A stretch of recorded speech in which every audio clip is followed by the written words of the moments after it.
नमस्कार, स्वागत है आपका। मैं हूं आपके साथ अनंत त्यागी और आप देख रहे हैं राष्ट्रवाद। अफगानिस्तान संकट की तस्वीरें तो आप लगातार देख रहे हैं। अफगानिस्तान वो देश बन गया जो एक आतंकवादी संगठन के हाथ में चला गया। वहां के राष्ट्रपति देश छोड़कर भाग गए। उपराष्ट्रपति ने खुद को कार्यवाहक राष्ट्रपति करार दे दिया। तालिबान कह रहा है कि देश पर अब उसका शासन है और राष्ट्रपति भवन पर भी उसका कब्जा है। चीन ने तालिबान को मान्यता दे दी। अमेरिका का ध्यान सिर्फ अफगानिस्तान में फंसे अपने लोगों को वहां से निकालने पर है। रूस और पाकिस्तान भी आने वाले दिनों में तालिबान को मान्यता दे सकते हैं। अब ऐसे हालात में भारत क्या करे? भारत ने अफगानिस्तान में निवेश कर रखा है और आपको याद तो होगा कि भारत के सहयोग से अफगानिस्तान की नई संसद की इमारत भी बनी थी। भारत ने ही उसे अफगानिस्तान को गिफ्ट किया था। तो अब भारत को क्या करना चाहिए? सवाल यह कि क्या अफगानिस्तान में तालिबान का राज कायम होने से कश्मीर में आतंकवाद और मजबूत होगा? तो अगर ऐसी स्थिति बनती है तो भारत को क्या करना होगा? सवाल यह भी कि फिलहाल भारत की स्ट्रैटेजी तालिबान को लेकर क्या होनी चाहिए, क्योंकि खबर यह भी है कि हामिद करजई, गलीबुद्दीन हिकमतयार और अब्दुल्ला तालिबान के संपर्क में हैं और वो तालिबान की सरकार में अहम रोल अदा कर सकते हैं। हामिद करजई से भारत के संबंध अच्छे हैं। ऐसे में भारत को करना क्या चाहिए? अब चीन ने तालिबान को मान्यता दे दी। रूस और पाकिस्तान भी अगर तालिबान को मान्यता दे दें तो फिर उसके बाद भारत का अगला कदम क्या होगा? और जैसा आपको बताया कि अफगानिस्तान में भारत ने निवेश कर रखा है, तो क्या तालिबान के आने से वो निवेश डूब जाएगा?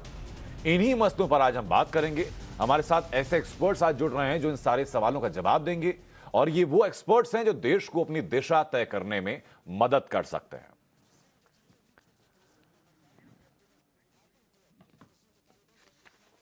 हमारे साथ अचल मल्होत्रा जुड़ चुके हैं, पूर्व राजनयिक है। शक्ति सिन्हा हमारे साथ हैं, डायरेक्टर हैं अटल बिहारी वाजपेयी इंस्टीट्यूट और अफगानिस्तान से जुड़े मामलों के जानकार हैं। विशाल चंद्रा हमारे साथ हैं, रिसर्च फेलो हैं मनोहर पर्रिकर आईडीएसए यानी Manohar Parrikar institute of defence studies and analysis के।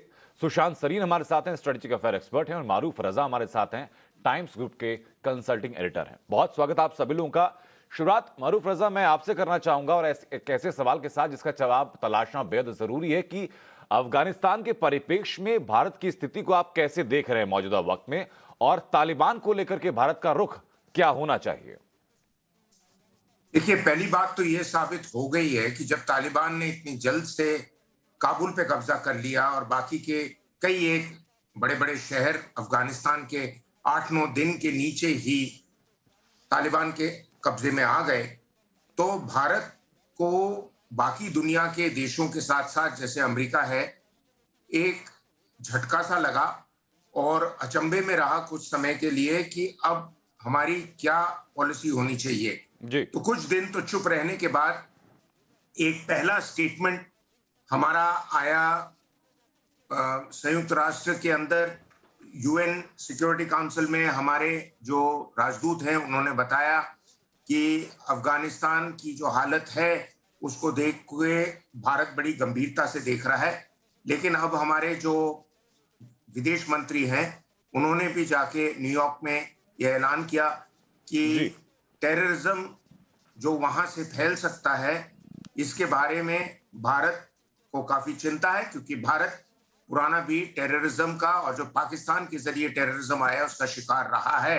अब पाकिस्तान ही अफगानिस्तान की जमीन को इस्तेमाल करेगा कई एक चीजों के लिए, जिसमें एक है आतंकवादी ग्रुप्स जो हैं उनको वहां ट्रेनिंग और बढ़ोतरी देना, क्योंकि पाकिस्तान के ऊपर दुनिया की कड़ी नजर है कि किस हद तक वो आतंकवादियों से अपना साथ छुटाए। दूसरी बात यह है कि भारत वो नहीं कर सकता है जो रूस और चाइना कर रहा है, क्योंकि अभी तक भारत का जो पोजीशन रहा है, जो भारत का पॉलिसी रही है वो अलग सी रही है। इन लोग के साथ मिलजुल के वो अफगानिस्तान में अपने फायदे के लिए कुछ नहीं करता आया है। जैसे आपने खुद बताया है कि भारत ने $2 बिलियन के बराबर या उससे ज्यादा अफगानिस्तान में कई एक बड़ी बड़ी प्रोजेक्ट किए हैं। उनका जो पार्लियामेंट बिल्डिंग है भारत ने बनाया है, डैम है, हाईवे है, स्कूल है, हॉस्पिटल है।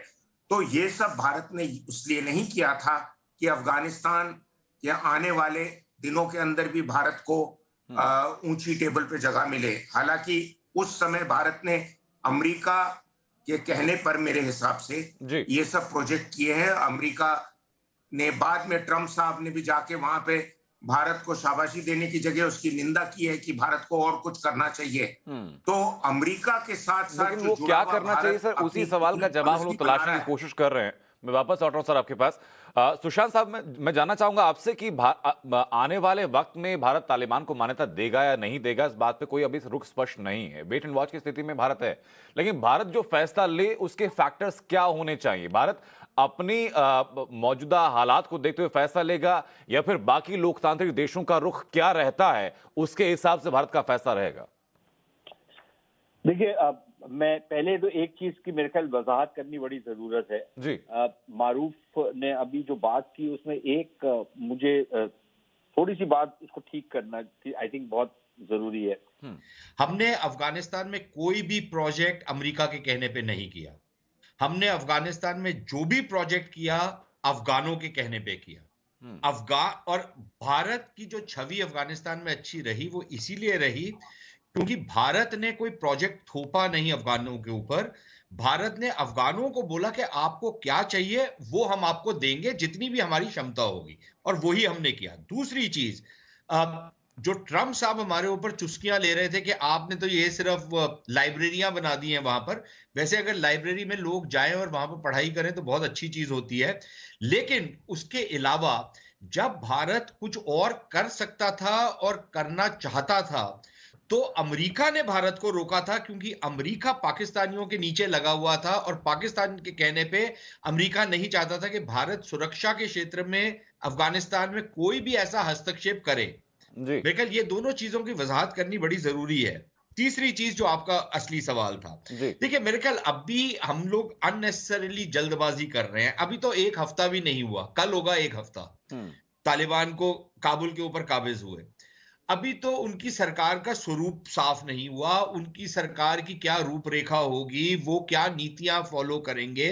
और दुनिया में कोई भी देश, अभी आप कह रहे हैं कि चीन ने मान्यता दे दी है, मुझे तो नहीं मालूम कि चीन ने मान्यता दी है या नहीं। वो उस तरफ बढ़ रहे हैं जब उन्होंने खुला दिमाग जाहिर किया है, लेकिन मान्यता तो किसी ने भी नहीं दी अभी तक। जी। आगे चल के हो सकता है दे दे, लेकिन मेरे ख्याल भारत अभी वेट एंड वॉच करेगा।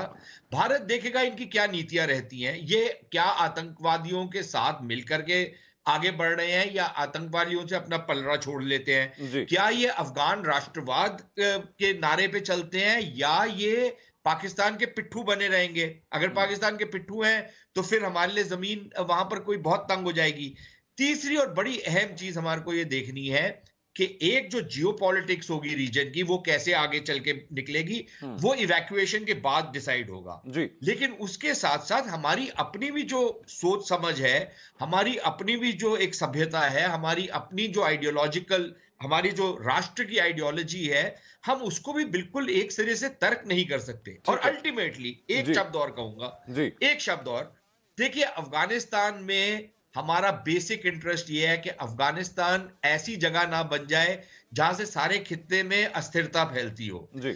उसके अलावा ना तो अफगानिस्तान में कोई सोने का पहाड़ है, 30 साल से सुनते आ रहा हूं, आज तक देखा तो नहीं है और ना आगे देखूंगा। जी। तो ये कुछ भी नहीं है अफगानिस्तान में। अफगानिस्तान की एक वैल्यू है न्यूसेंस वैल्यू, अगर वो कम हो जाती है तो भारत को वहां पर क्या लेना। ठीक है, लेकिन जो निवेश की बात है सर, आपने भी कही, मारो साहब ने भी कही, मैं शक्ति से ना जानना चाहूंगा आपसे कि लगभग 22 करोड़ के आसपास का निवेश भारत ने कर रखा है वहां पर। 600 करोड़ के निवेश का ऐलान पिछले साल किया गया था। क्या निवेश को बचा पाना भारत के लिए चुनौती होगी या तालिबान राज में संभावनाएं बनती हैं कि भारत का निवेश डूब जाए? देखिए, निवेश कहना ठीक नहीं है। ये आर्थिक सहायता एक तरह से कह सकते हैं, विकास में हमें साझेदारी दी है। जैसे सुशांत ने अच्छा से कहा, ये हम वही प्रोजेक्ट है जो अफगान लोग चाहते हैं। वो सड़क तो वहीं रहेगी, डैम भी वहीं रहेगा, पावर बिजली जो हम उज्बेकिस्तान से ले वही रहेगा, अफगानों को करेगा। और तालिबान भी पिछले 10 साल में कम से कम 10 बार कहा है कि वो भारत को देखता है एज ए डेवलपमेंट पार्टनर। आप कृपया सुरक्षा के क्षेत्र में मत सरकार को सपोर्ट कीजिए, हम आपको मानते हैं क्योंकि आप अफगानिस्तान के मित्र हैं। इन अदर वर्ड्स, आपने जो काम किया है ना, उसका गुडविल, छवि आपकी इतनी अच्छी हो गई है कि ऐसी कोई सरकार भी आएगी, ऑफकोर्स पाकिस्तान का दबाव बहुत रहेगा, इतना तक दबाव है कि आज काबुल शहर को पाकिस्तानी चला रहे हैं, हक्कानी नेटवर्क जो पाकिस्तान के हैं, और पाकिस्तानी रेगुलर ट्रूप्स जो कहते हैं स्पेशल फोर्सेस ऑफ तालिबान को वो चला रहे हैं, कांदाहार को पश्तून चला रहे हैं, मगर पाकिस्तानी पश्तून चला रहे हैं। अभी तालिबान को आजादी मिली नहीं है, पाकिस्तान को जरूर आजादी मिली है। तो इसलिए अगर पाकिस्तानी लोग नए कंट्रोल में रहें और अफगान कंट्रोल में रहें तो मेरे ख्याल से भारत के साथ जो रवैया उनका रहेगा, हाँ पहले जैसा नहीं रहेगा, पर ये मत समझिए कि भारत को बुरी नजर से वो देखेंगे। भारत को बुरी नजर से पाकिस्तान देखता है और पाकिस्तान स्पॉन्सर्ड टेररिस्ट ग्रुप देखता है, तो अफगानिस्तान का फायदा उठा सकते हैं। तो निवेश के बारे में हमको बात नहीं करनी चाहिए। आप पड़ोसी के घर में तोहफा दे के नहीं कह सकता मेरी बात मान लो, हम तुमको तोहफा दे रहे हैं, तब वो दोस्ती नहीं होगी, तब वो ट्रांजैक्शन हो जाएगा। उससे हमें थोड़ा ठीक है। एनालिसिस को अब हम लोग सर आतंकवाद के बारे में भी बात कर लेंगे कि कश्मीर पे इसका कितना फर्क पड़ेगा या भारत की सुरक्षा के लिए तालिबान का ये स्वरूप रहना कितना खतरनाक साबित हो सकता है। लेकिन कश्मीर पर सवाल करूं उससे पहले दर्शकों को सुनवा देते हैं कि पीडीपी चीफ महबूबा मुफ्ती ने आज क्या बयान दिया है। अब से कुछ देर पहले महबूबा मुफ्ती ने यह बयान दिया था। हिम्मत चाहिए बर्दाश्त के लिए जो भी जम्मू कश्मीर के लोग बर्दाश्त कर रहे हैं, मगर जिस वक्त ये बर्दाश्त का बांध टूट जाएगा तो तब आप ही नहीं रहोगे, मिट जाओगे। बार बार मैं कहती हूँ, बार बार मैं कहती हूँ कि हमारा इम्तिहान मत लो, सुधर जाओ, समझ जाओ। पड़ोस में देखो क्या हो रहा है, पड़ोस में देखो क्या हो रहा है। इतनी बड़ी ताकत अमेरिका, उनको भी वहां से बोरिया बस्तर लेके वापस जाना पड़ा। और आपको मौका है अभी भी, जिस तरह वाजपेयी जी ने बातचीत शुरू की थी जम्मू कश्मीर में, यहाँ बाहर के साथ भी और यहाँ भी उसी तरह आप भी जम्मू कश्मीर में बातचीत का सिलसिला शुरू करो। और जो आपने लूटा है गैर कानूनी तरीके से, गैर आईनी तरीके से, जो जम्मू कश्मीर का तशक्कुस आपने खराब कर दिया, जो जम्मू कश्मीर के टुकड़े टुकड़े कर दिए, इस गलती को सुधारो, नहीं तो बहुत देर हो जाएगी। ये सुना आपने महबूबा मुफ्ती को। आंचल मोहतरम, सवाल मेरा आपसे, कुछ वक्त की खामोशी के बाद वापस उसी जबान पर महबूबा मुफ्ती लौट आई हैं, उदाहरण भी दे रही हैं अफगानिस्तान का कि देखो वहां पर पड़ोस में क्या होता है। तो क्या तालिबान राज में भारत की मुश्किलें कश्मीर के परिप्रेक्ष्य में बढ़ सकती हैं? देखिए, इसमें कोई दो राय नहीं है, क्योंकि अफगानिस्तान में सिर्फ तालिबान ही एक ऐसी अल्ट्रा कंजर्वेटिव और फंडामेंटलिस्ट और टेररिस्ट ऑर्गेनाइजेशन नहीं है, बल्कि वहां पे बहुत सारी एंटी इंडिया जो आउटफिट्स हैं, जैसे मोहम्मद हो गया, आपका लश्कर ताइबा हो गया, इन सबके भी वहां पे अच्छे स्ट्रॉन्ग फुटहोल्ड्स हैं। वो उनका तालिबान के साथ अलायंस भी है। तो ऐसे में अगर तालिबान की सरकार वहां बन जाती है, जो डिफेक्टो तो बन ही चुकी है, अब देखना सिर्फ इतना ही रह गया है कि ये ऑल इंक्लूसिव तालिबान सरकार होगी या फिर इसमें दूसरे रिप्रेजेंटेटिव भी आएंगे और एक ऐसी सरकार बनाई जाएगी जिसकी एक्सेप्टेंस पूरी इंटरनेशनल कम्युनिटी के लिए ज्यादा आसान हो जाएगी। बहरहाल वो देखने वाली बात है, जिसपे काफी निर्भर करेगा कि हमारा अपना एटीट्यूड क्या रहेगा। लेकिन इसमें तो कोई शक की बात नहीं है कि तालिबान, चाहे वो तालिबान 100% तालिबान सरकार होगी या ऑल इंक्लूसिव सरकार होगी, वो अल-कायदा और ये जैश ए मोहम्मद और जो दुनिया भर की दूसरी तीसरी जितनी भी वहाँ ये फोर्सेस हैं, फंडामेंटलिस्ट और टेररिस्ट फोर्सेस जिन्होंने वहाँ अड्डा बना रखा है, उन्हें तो वो बाहर खदेड़ के निकालने वाली नहीं है। अब चाहे यूरोपियन यूनियन कुछ भी स्टेटमेंट दे ले, आज नेटो की स्टेटमेंट में भी यही उन्होंने 2-3 जो अपनी बॉटम लाइंस रखी हैं, उसमें ये भी रखा है कि ये जो है अफगानिस्तान जो है वो आतंकवाद का अड्डा नहीं बनना चाहिए। लेकिन ये सब कहने की बातें हैं, ये इनको कोई यहाँ से हटाने वाला नहीं है। और जब तक कोई इन्हें हटाएगा नहीं, और ना सिर्फ ये कि इनको कोई हटाएगा नहीं, इनके ऊपर कोई अंकुश भी नहीं लगाएगा, तो इसका इस्तेमाल कहाँ होगा? इसका इस्तेमाल तो भारत के खिलाफ ही होगा। और कश्मीर में अगर महबूबा मुफ्ती जैसी आवाजें उठती रहेंगी तो थोड़ा सा उनको और एम्बोल्डन करेंगी। अगर उन्हें वहां से इंटरनल सपोर्ट की थोड़ी उम्मीद होगी तो ये हालात को और खराब करेगा। हमें तो ये मान के चलना चाहिए, और हमें ये भी मान के चलना चाहिए कि ये लड़ाई हमारी और सिर्फ हमारी लड़ाई है। इस लड़ाई में हमें कोई बाहर से मदद करने वाला आने वाला नहीं है, ना ही हमें किसी की मदद की वो पे उम्मीद रखनी चाहिए जी। तो आने वाले वक्त में हमें तैयारी पूरी रखनी चाहिए जी। और ये आप ये कह सकते हैं कि आप ऑप्टिमिज्म को छोड़ के पेसिमिज्म पे ही चलिए कि हाँ हालात खराब होने वाले जी। ठीक है, विशाल चंद्रा, मुझे बताइए जरा कि रिपोर्ट्स ये भी हैं, टाइम्स ऑफ नवभारत ने भी खबरें चलाई थी कि ये खबरें आ रही कि ISI जो है वो ऐसे ही आतंकी संगठन जिसमें जैश ए मोहम्मद शामिल, लश्कर तैयबा शामिल है, इसके कुछ आतंकी ठिकाने पूर्वी अफगानिस्तान के आसपास बनाने में लगा हुआ है। भारत के लिए चुनौती कितनी और ज्यादा बढ़ जाती है और क्या ये इंपॉर्टेंट फैक्टर नहीं होगा भारत का रुख तय करने के लिए तालिबान को लेकर?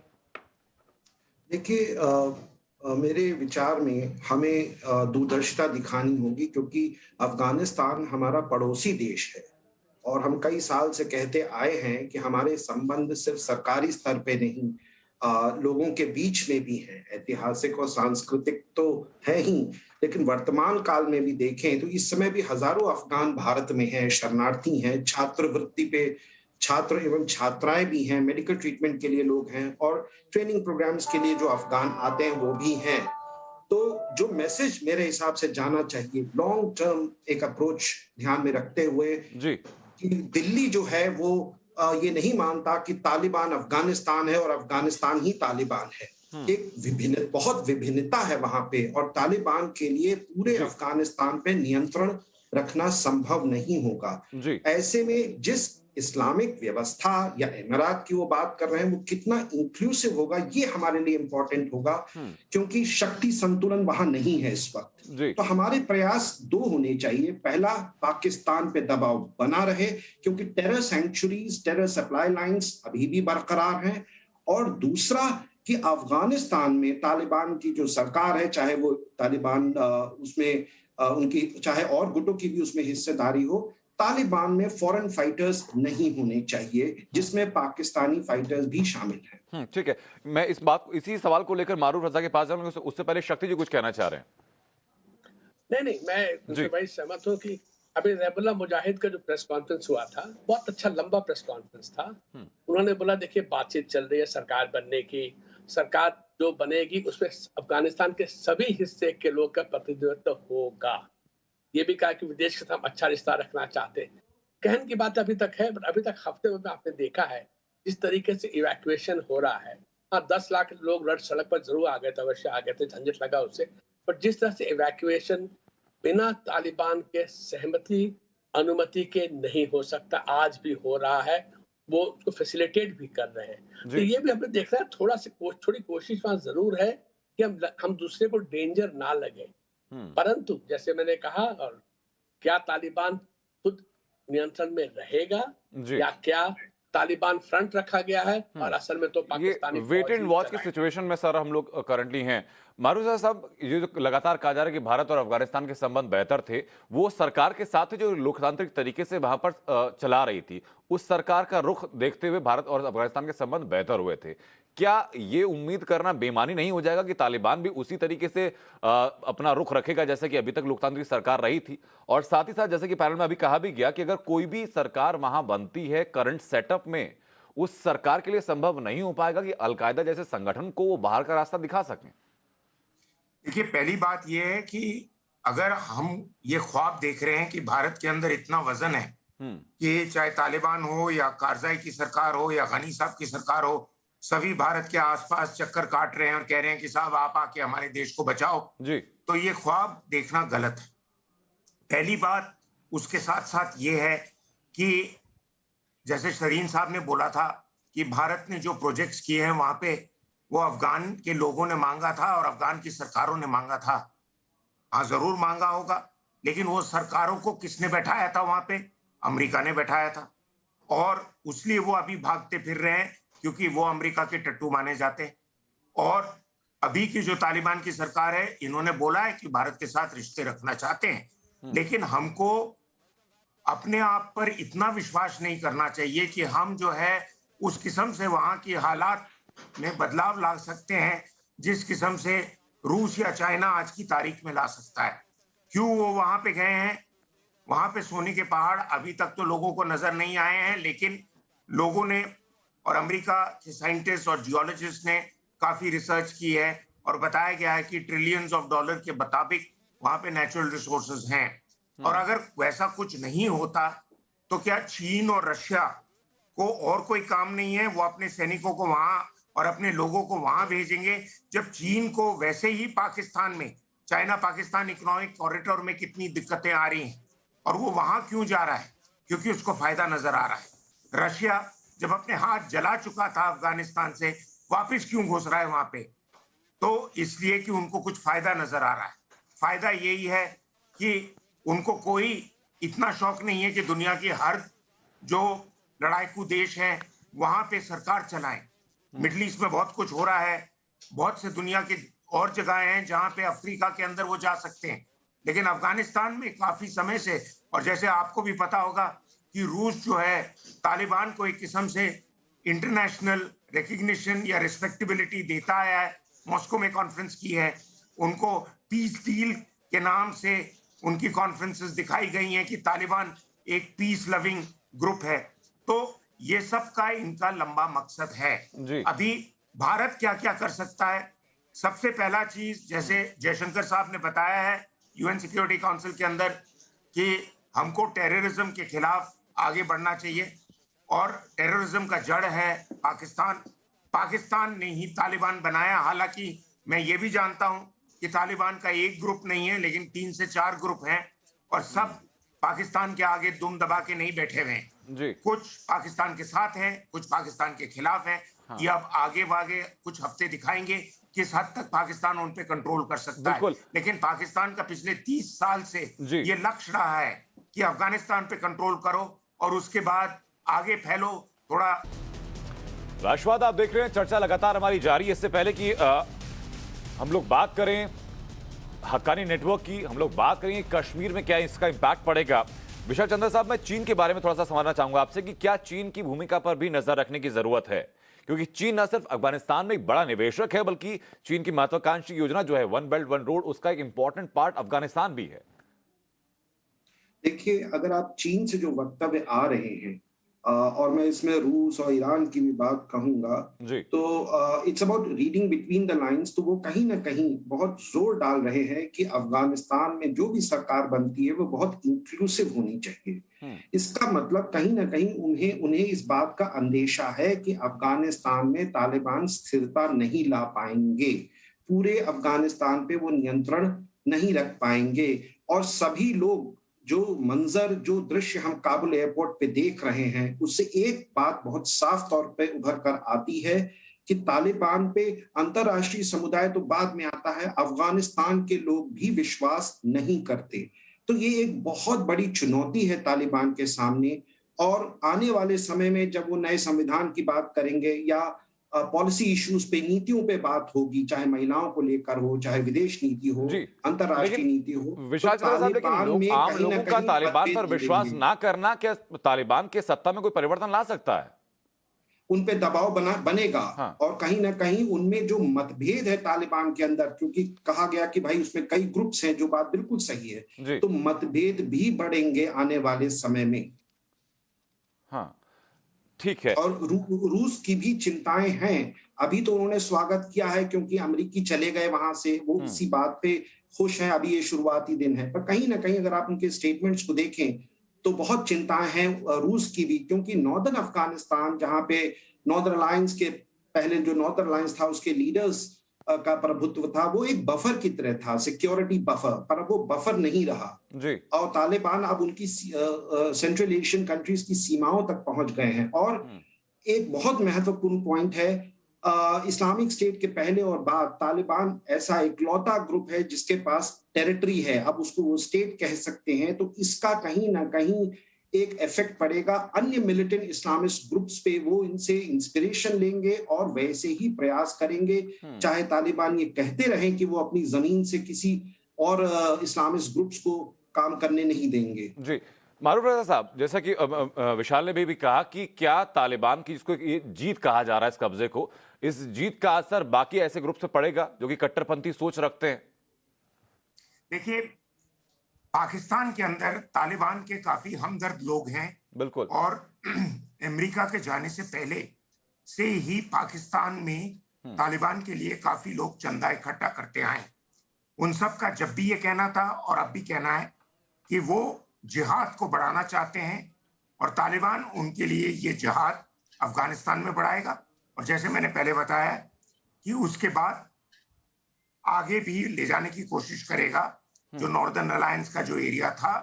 और वहां पे इसलिए रूस भी चौकन्ना बैठा है और बाकी के सेंट्रल एशिया के देश भी इस बात के ऊपर अलर्ट हैं और अहमद शाह मसूद के जो बेटे हैं पंजशीर वैली में, उन्होंने तो ऐलान भी कर दिया है कि वो सबको हथियार बांटेंगे और तालिबान के खिलाफ रुकावट डालेंगे। लेकिन जैसे अभी बताया गया है और मैं ये कहता आया हूं, मैंने अभी लिखा भी इसके बारे में, कि अब वो दुनिया का एक सबसे काबिल मिलिटेंट आउटफिट बन गया है। आतंकवादी ग्रुप जिसके पास जमीन भी है, जिसके पास एक किस्म से सरकारी बैकिंग भी है, जो पाकिस्तान, चीन, रूस की बात हो रही है, जिसके पास इतने हथियार हैं कि दुनिया के 80-85% सेनाओं के पास नहीं है, जो अब उन्होंने इकट्ठा किए हैं। हालांकि लोगों का कहना है कि इसमें से काफी हद तक नाकाम करने वाले हेलीकॉप्टर हैं और कुछ और हैं, लेकिन जो ये लड़ाइयां अफगानिस्तान में लड़ी जाएंगी, जो आतंकवादी जो नाश करेंगे आसपास के इलाके का, उनको टैंक और बख्तरबंद गाड़ियों की इतनी जरूरत नहीं है जितने छोटे हथियारों की है, जैसे रॉकेट लॉन्चर और क्लैशनिकोव राइफल। तो अब तालिबान करेगा क्या? मेरे हिसाब से पहले तो वो अपना इलाका ही पूरे कंट्रोल में लाएगा। अभी रिपोर्ट आ रही है कि तालिबान के पूरे कंट्रोल में अफगानिस्तान नहीं है, कुछ बगावतें होने लगी हैं, 2-3 शहर लोगों ने लड़के तालिबान से ले लिया है, लेकिन एक किस्म सा सिविल वॉर टाइप सिचुएशन हो सकता है। दूसरा ये, भारत को क्या करना चाहिए? भारत को इंटरनेशनली तालिबान और पाकिस्तान के खिलाफ हर किस्म का सैंक्शन और दबाव लाना चाहिए।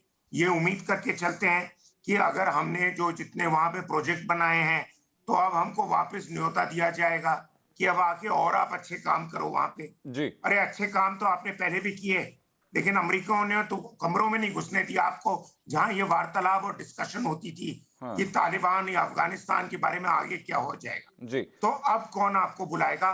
पाकिस्तान ने तो ये ठान रखी है कि भारत को कहीं ऐसे कोई डिस्कशन के अंदर नहीं आने देना है जहां पे भारत कुछ एक बदलाव ला सकता है। ठीक है, मैं वापस लौट रहा हूं सर आपके पास। का है जी, इसको चीन पैसे दे रहा है, क्योंकि चीन को, जैसे आपने खुद बताया, overall one belt one road जो बेल्ट एंड रोड इनिशिएटिव है, उसको आगे बढ़ाना है और बहुत से और प्रोजेक्ट चीन के दिमाग में है। अफगानिस्तान में कुछ नदियां हैं जिसके डैम के पानी को इकट्ठा करके भी चीन माइक्रोचिप सिलिकॉन वेफर बना सकता है। सर मैं वापस लौट रहा हूं। सुशांत सर, मैं ये भी समझना चाहूंगा आपसे कि तालिबान की इस मजबूत होती जमीन को पाकिस्तान कैसे इस्तेमाल करेगा, भारत के खिलाफ किस हद तक इस्तेमाल कर सकता है? क्योंकि दो चीजें हैं जो रिपोर्ट्स में सामने आई हैं। पहला ये कि आईएसआई जो है लश्कर जैसे, जैसे मोहम्मद जैसे आतंकी संगठनों का जो ठिकाना है वो अफगानिस्तान में जगह जगह बना रहा है। दूसरा ये भी कहा गया कि मौलाना मसूद अजहर जो कि आतंकवादी है, उसका भतीजा भी इस तालिबान के लड़ाकों में शामिल था। जी मसूद अजहर का और इनका तालिबान का जो रिश्ता है वो तो 90 की दिहाई से है। और वो जो हाईजैकिंग हुई थी उससे बहुत पहले से, जब वो सारी की सारे जंग चल रही थी वहां पर 94 ऑनवर्ड्स तालिबान की, तो उसमें मसूद अजहर और उस समय जो उनकी तंजीम थी हरकतुल मुजाहिदीन, हरकतुल अंसार, वो उनके साथ टोटली एनमेश थे, टोटली उनके साथ थे वो लोग। तो वो कोई नया रिश्ता नहीं है, वो बहुत पुरानी यारी है इन लोगों की। एक बात।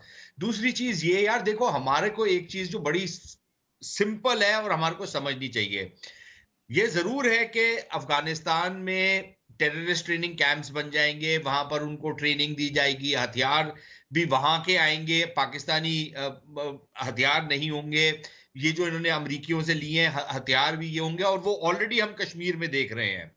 लेकिन हमारे को जो हमारी जो सबसे बड़ी सच्चाई है वो ये है कि हमारा दुश्मन था, है और रहेगा पाकिस्तान। हमारे ऊपर अफगानिस्तान से कोई डायरेक्ट जलगार नहीं होगी। हमारे ऊपर जो कुछ आएगा वो पाकिस्तान के जरिए आएगा। हमारा जो चैलेंज है वो पाकिस्तान को कैसे एक लिहाज से हमको टाइट करके रखना है, हमारा चैलेंज वो है। अफगानिस्तान वंस रिमूव्ड है हमारा चैलेंज, डायरेक्ट चैलेंज नहीं है हमारा। तो पहली चीज तो हमारे को तवज्जो उसी चीज पे देनी चाहिए जो हमारी लिए पहले भी था, आज भी और कल भी रहेगा। पाकिस्तान, जो भी टेररिस्ट आएगा वो पाकिस्तान के थ्रू आएगा, जो हथियार आएंगे वो पाकिस्तान के थ्रू आएंगे।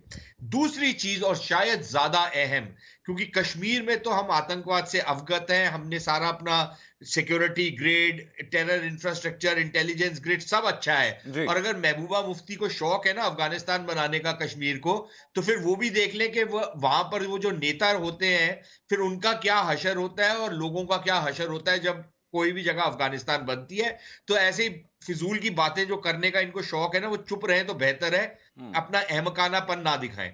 लेकिन हमारे लिए जो ज्यादा बड़ा खतरा वो कश्मीर में शायद उतना नहीं है जितना बाकी भारत में है। क्योंकि वो जो विशाल कह रहे थे कि बहुत सारी ऐसी इस्लामी कट्टरपंथ तंजीमें हैं जो बहुत प्रोत्साहन ले रही हैं इन तालिबान की वजह से, और सिर्फ भारत में नहीं है, वो पाकिस्तान में भी है और दुनिया के हर कोने में है, जहां से लोग उनको मुबारकबाद के संदेश दे रहे हैं। भारत के अंदर बहुत सारे लोग जो भारत में पले बड़े, जिनकी पुरखे यहाँ पर दफन है, हमारा क्या तो नेता भी उसके सपोर्ट में शुरू हो गए, भारत की जमीन से जुड़े हुए हैं, नेता और शायर भी उनके सपोर्ट में शुरू हो गए कर रहे हैं।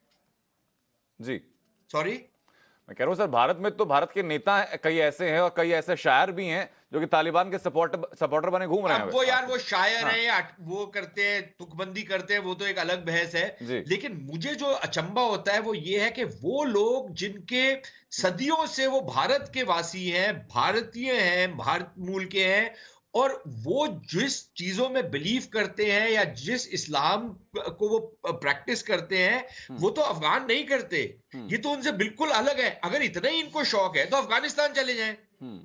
कुछ लोग गए थे ना 1920-21 में अफगानिस्तान, वो हिजरत करके गए थे, फिर उनका क्या हशर हुआ। उससे पहले भी गए थे 1800 कुछ में, जब यहां पर से गए थे वो जो सैयद अहमद बरेलवी वगैरह, उनका क्या हशर हुआ, तो वो देख लेना, जे अपना शौक पूरा कर लें।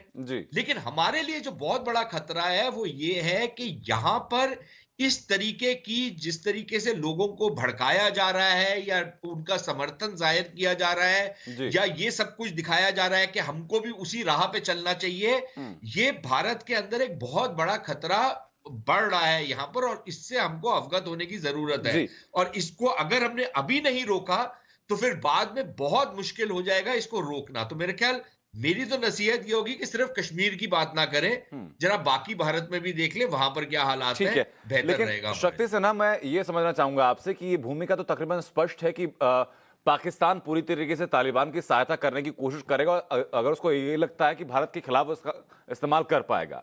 लेकिन क्या भारत एक देश के तौर पर इस स्थिति में है कि हम आईएसआई का और तालिबान का जो एक नेक्सस बन रहा है, जो कोलेशन हो रहा है, इसको वैश्विक पटल पर रख सकें, और रखेंगे तो कैसे?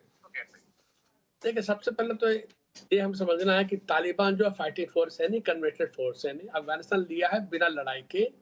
फाइटिंग फोर्स अगर है तो पाकिस्तानी फौज ही है, पर दोनों में टेंशन है। आज भी किसी ने तालिबान के जो नेता अमीरुल मोमिन है, हैबतुल्लाह अखुंज़ादा को देखा है? नहीं। क्यों? क्योंकि कराची में पाकिस्तानी फौज के हिरासत में है। आपस में काफी टेंशन है। ये फौज बढ़ेगी, घटेगी नहीं। ये फौज बढ़ेगी, घटेगी नहीं। दोहा फैक्शन है। बरादर साहब को जिस तरीके से पाकिस्तानी फौज ने मार मार के पिटाई कुटाई करके जेल में रखा, बाद में उनको छोड़ना पड़ा अमेरिका के दबाव से, काफी ये लाइंस हैं। हमें इसलिए अफगानिस्तान के साथ एक खुले नजर से देखना है। हम सबको नहीं समझे, इंक्लूडिंग द तालिबान, क्योंकि भारत के खिलाफ है, क्योंकि पाकिस्तान अवश्य इस्तेमाल करेगा अफगानिस्तान को, जैसे सुशांत अच्छा कहा, फॉर एंटी इंडिया एक्टिविटीज, क्योंकि वो चाहते हैं कि अफगानिस्तान बदनाम हो, तालिबान बदनाम हो, और हम बचे रहे, फैटर से भी बच जाए, हमें निवेश भी मिलते रहे। इससे हमें ज्यादा बचना है। देयरफॉर हमको अपने आप को अभी खुले दिमाग से देखना है। हर एक अफगानिस्तान सोसाइटी के सबको देखना है। इसी से ना हम गले मिले तालिबान से, ना हम पंक्ति में अंतिम व्यक्ति हो उनसे बात करने। लेकिन एक और इम्पोर्टेंट चीज है सर, और विशाल चंद्र, मैं चाहूंगा बताएं आप कि हामिद करजई हैं, गुलाबुद्दीन हिम्मतयार है, ये वो लोग हैं जो कि पाकिस्तान तालिबान के साथ संपर्क में, और हामिद करजई के साथ भारत के भी बेहतर संबंध हैं। तो ऐसे में क्या भारत के लिए फिर अगला स्टेप उठाना, कैसे आप देख रहे हैं इसको? देखिए, तालिबान के लिए सबसे बड़ा मुद्दा है एक्सेप्टेबिलिटी और लेजिटिमेसी। मैं अंतर्राष्ट्रीय मान्यता की बात कर ही नहीं रहा हूं, क्योंकि तालिबान अच्छी तरह जानते हैं कि कोई भी सरकार जो थोपी हुई होती है काबुल पे, वो वहां बहुत दिन नहीं चल सकती, और इसीलिए कहीं ना कहीं वो कोशिश कर रहे हैं कि जो तमाम और लीडर्स हैं उनसे बात कर रहे हैं, और इंक्लूसिव सेटअप की बात वो इस समय कर रहे हैं। पर जिन लोगों से वो बात कर रहे हैं, ये वो लोग नहीं है जिनकी कोई मास सपोर्ट बेस है या मिलिशिया है उनके साथ। वो तो इस समय बाहर है या पंजशीर में है। तो तालिबान कहीं ना कहीं इतिहास को शायद समझ रहे हैं, जो उनका कह सकते हैं जो सीनियर लीडर्स हैं उनको कुछ उनके जो पुराने अनुभव हैं, अगर उन्होंने ड्यूरेंट लाइन को पाकिस्तान और अफगानिस्तान के बीच एक इंटरनेशनल बॉर्डर के रूप में कभी स्वीकार नहीं किया, तो मैं ये भी कहूंगा कि अगर आप मुल्ला ज़ईफ की किताब पढ़े my life with the Taliban, तो उससे भी जाहिर होगा कि तालिबान पाकिस्तान के बारे में क्या सोचते हैं। खासकर 2001 के बाद 9/11 अटैक के बाद जिस तरह से पाकिस्तान ने अलकायदा ऑपरेटिव्स के साथ साथ तालिबान लीडर्स को भी उठाकर अमेरिकन को हैंड ओवर कर दिया, जिसमें से कई जो थे वो कई साल तक गुआंतानामो बे में रहे, तो कहीं ना कहीं ये सब उनकी यादों का हिस्सा है। और मैं ये मानता हूं जैसे जैसे समय बीतेगा पाकिस्तान और तालिबान के बीच में तनाव बढ़ेंगे, और तनाव तालिबान के अंदर जो तमाम गुट हैं, चाहे हक्कानी नेटवर्क एक तरफ हो और बाकी ग्रुप दूसरी तरफ हो, उनमें भी बढ़ेंगे, स्पर्धा बढ़ेगी अंदर तालिबान में, और ऐसे में अस्थिरता। मैं लौट रहा हूं सर, मारूफ रजा कुछ कहना चाह रहे हैं, उसके बाद में चलूंगा आंचल जी के पास। मारूफ रजा। देखिए, जैसे हमारे डिस्टिंग्विश्ड गेस्ट और ये विशेषज्ञों ने बताया है कि जो पाकिस्तान और तालिबान के बीच में तनाव है, मैंने भी अभी बोला था कि तालिबान के 4 से 5 ग्रुप हैं और सारे ग्रुप रावलपिंडी के कंट्रोल में नहीं है। लेकिन एक बात जिसका ज्यादा जिक्र नहीं होता है और जिसके बारे में नॉलेज खास करके सुशांत सरीन साहब को होगा, कि देखिए पाकिस्तान और अफगानिस्तान का जो बॉर्डर रहा है, जिसे कभी भी पश्तून लोगों ने मंजूर नहीं किया है, और पश्तून के ही हिस्से तालिबान एक है, इन लोगों के बीच में जो टेंशन होगा, और जब आप आग से खेलते हैं तो आपके हाथ जल भी सकते हैं। तो पाकिस्तान के अंदर भी ये, जिसे अंग्रेजी में स्पिल ओवर इफेक्ट कहते हैं, अफगानिस्तान में जो भी हालात अगर और बिगड़ी तो पाकिस्तान के अंदर भी ये आग फैल सकती है। तालिबान के ज्यादातर फैमिली मेंबर्स अभी भी पाकिस्तान में रहते हैं, उनको मेडिकल ट्रीटमेंट मिलता है, सपोर्ट मिल रहा था, कुछ तो जेल में है जैसे शक्ति साहब ने बताया। लेकिन ये सब लोग जो है, इनको ज्यादा आप कंट्रोल करने जाओगे तो इनका इतिहास बताता है कि ये ज्यादा दबाव के खिलाफ ये खड़े होते हैं, और फिर ये इनका जो रिस्पांस होता है बड़ा नेगेटिव होता है। इसी को देखते हुए ये बात मैं बार बार कहता आया हूं, लोग अभी यकीन नहीं करेंगे लेकिन समय दिखाएगा, क्योंकि कश्मीर जो अब वो नहीं है जो 1996 और 2001 में था। उस कश्मीर के अंदर पाकिस्तान के पास इतना बैंडविड्थ नहीं है कि वो अफगानिस्तान में भी खेल खेले और कश्मीर में भी उन लोग को लाके और तबाही मचाने की कोशिश करे, क्योंकि अब तो फेंसिंग भी है, सिक्योरिटी फोर्सेस भी अलर्ट हैं, और जो अभी कश्मीर कुछ सालों से एक किस्म से कंट्रोल है भारत का, उसमें पाकिस्तान को यहाँ पे कुछ करने की काबिलियत बहुत बहुत कम है। तो हमें इस बात के ऊपर इतना ज्यादा घबराना नहीं चाहिए, ये सोच के कि साहब अब वो वहां घुसे हैं, उसके बाद इन सबको लेके कश्मीर आ जाएंगे, उसके बाद धीरे धीरे भारत को कब्जा कर लेंगे। ये बात तो सर चर्चा में साफ कही कि तालिबान सीधा कुछ नहीं कर सकता है, वाया पाकिस्तान ही करेगा वो जो कुछ करेगा, वो सीधा इंपैक्ट नहीं पड़ेगा। लेकिन आंचल मल्होत्रा, क्या इस स्टेटमेंट से आप इत्तेफाक रखते हैं जो भी मारूफ रजा ने कहा कि पाकिस्तान के लिए भी एक बैकफायरिंग हो सकती है तालिबान? देखिए, पाकिस्तान के लिए ऑलरेडी तालिबान एक सिरदर्द है। हम तहरीके तालिबान पाकिस्तान को क्यों भूल जाते हैं? क्या हमें याद नहीं है कितने आतंकवादी उन्होंने वहां टेरर अटैक्स किए पाकिस्तान के अंदर? आर्मी पब्लिक स्कूल, जो पाकिस्तान का आर्मी पब्लिक स्कूल के बच्चों तक को तो छोड़ा दी उन्होंने वहां पे। तो पाकिस्तान, एक कहावत है, भस्मासुर वाली कहावत कह लीजिए या फिर फ्रैंकेनस्टाइन्स मॉन्स्टर की बात कर लीजिए, तो कभी ना कभी तो फायर बैक करेगा ही करेगा। लेकिन आज की तारीख में देखिए, मैं उन सब के साथ हूं जो ये कहते हैं कि हमें ज्यादा स्पेकुलेटिव होने की जरूरत नहीं है, हमें कोई भी ऐसा एनालिसिस करने की जरूरत नहीं है कि पाकिस्तान के 4 टुकड़े हो जाएंगे या 8 हो जाएंगे, या पाकिस्तान और अफगानिस्तान के बीच में क्या संबंध रहेंगे। आज हमें एक कड़वी सच्चाई का सामना करना है, और वो कड़वी सच्चाई ये है कि भारत के पास ज्यादा विकल्प नहीं है, ज्यादा लीवरेजेस नहीं है अफगानिस्तान को लेके। या तो हम आइडियोलॉजी से कॉम्प्रोमाइज कर रहे हैं कि हमारी आइडियोलॉजी तो यही कहती है कि आतंकवाद के साथ हमने किसी भी फॉर्म, किसी भी मैनिफेस्टेशन को उससे सपोर्ट नहीं करना। हम एक तरफ यूएन में बोलते हैं कि हमें इसे ग्लोरीफाई नहीं करना, हम ये कहते हैं कि इसके लिए कोई भी जस्टिफिकेशन नहीं है आतंकवाद पावर में आने के लिए। या तो इस आइडियोलॉजी से कॉम्प्रोमाइज कर लें और सो कॉल्ड कॉम्प्रोमाइज प्रेगमेटिज्म पे चले, और अपने लिए ये जो अखाड़ा बन रहा है अफगानिस्तान का, उसमें कोई जगह ढूंढने के लिए हम उनसे संबंध बनाए, उन्हें मान्यता दे, डिपेंडिंग अपॉन हाउ कैसे आगे सिचुएशन आती है, ताकि अगर हम उस जमीन पे होंगे तभी हम अपने इंटरेस्ट को सिक्योर कर लेंगे, नहीं तो फिर अपने घर को मजबूत करें। जो होता है पाकिस्तान को भुगतने दीजिए, जो होता है अफगानिस्तान में अफगानिस्तान को भुगतने दीजिए। और हमारी जहां तक निवेश का सवाल है, मैं उन सब लोगों से मानता हूं, हमारा जो निवेश है वो ऐसा कोई इन्वेस्टमेंट नहीं है, हमने एसेट्स क्रिएट करी हैं। और दुनिया में कोई पागल ही होगा, चाहे वो तालिबान ही क्यों ना हो, जो आप कह सकते हैं कि हमारे बनाए हुए डैम को या पार्लियामेंट की बिल्डिंग को उसको तबाह कर देगा। जी, शक्ति सिन्हा, अगर मैं नटशल में, क्योंकि वक्त मेरे पास कम बचा है सर, अगर नटशल में समझना चाहूं कि क्या तालिबान को लेकर के भारत का कोई जल्द हम रुख देखेंगे कुछ तय होता हुआ, या वेट एंड वॉच की सिचुएशन आपको लगता है कि अभी लंबा चलने वाली है? नहीं, एकदम वेट एंड वॉच करना है, जल्दी में कुछ नहीं करना है। सिचुएशन वहाँ गंभीर जरूर है मगर बहुत कॉम्प्लेक्स है। जिस तरीके से बातचीत चल रही है, जिस तरीके से पाकिस्तान चाह रहा है कि जिहादी ग्रुप्स को भी शेयर मिले पावर में, काबुल में, तो पाकिस्तानी जिहादी ग्रुप्स को काबुल पावर स्ट्रक्चर में डालना चाहता है। ये सब देखते हुए, जैसे मैंने कहा, ना हम उनको दौड़ के भाग के एम्ब्रेस करें, ना ही कतार में लाश सुना कि हम तो आपसे बात नहीं करेंगे, आप तो कट्टरवादी हैं। हम दोनों के बीच में रहना है, देखना क्या हो रहा है। जी, बहुत सब कंट्रीज में देख रही हैं। चाइना जो पहले बड़े गले मिल रहा था, 3 दिन बाद अब बैकआउट कर गया। हाँ, जब सरकार बनेगी तब हम मान्यता की बात करेंगे। रूस जो तालिबान को इतना मदद किया, अपने फौज को उज्बेकिस्तान ताजिकिस्तान भेज दिया है। यानी कि सब वॉच कर रहे हैं। तो हमारी जो स्थिति है और हमारी लिमिटेड एबिलिटीज है, ये हमें समझना चाहिए। हम डायरेक्टली अप्रोच नहीं कर सकते। हमारी प्लेन या तो घूम के चीन और फरकोर होके जाती है या जायदान होते हुए जाती है, तो हमारे लिए लिमिटेशन बहुत है, वो भी हमें समझना चाहिए। इसलिए मेरे ख्याल तो हमें ऐसा कुछ नहीं करना चाहिए तो किसी को मौका मिले भारत पर हमला करने की, एसिमेट्रिक अटैक जो होता है उससे करने के लिए। I think we have to wait and watch, कोई जल्दीबाजी नहीं। एक और इक्वेशन में समझना चाहूंगा सुशांत सरीन आपसे कि एक तरफ अशरफ गनी हैं, अमरुल्लाह सालेह हैं, अहमद मसूद हैं, जो कि तालिबान के विरोध में है।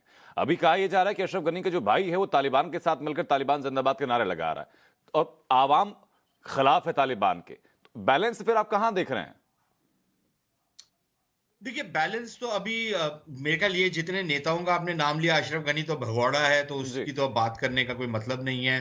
जहां तक अब्दुल्ला और हामिद करजई वगैरह है, मेरे ख्याल ये अब जले हुए कारतूस हैं, तो इनकी भी कोई बहुत ज्यादा अहमियत अभी बची नहीं है। एक अमरुल्लाह सालेह हैं, लेकिन वो कितने सक्रिय हो पाएंगे इस पर एक बहुत बड़ा सवालिया निशान है। लेकिन अफगानिस्तान में देखिए, कभी भी कोई अंत नहीं होता।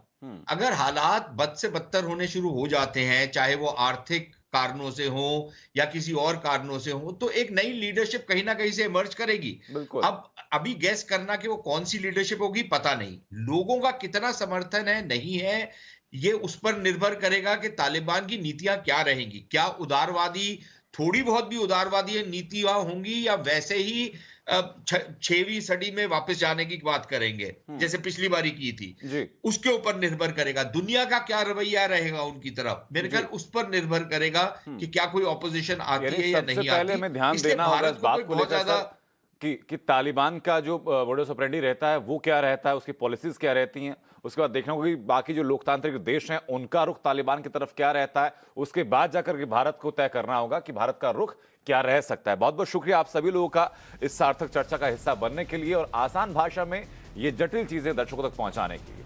राष्ट्रपति फिलहाल इतना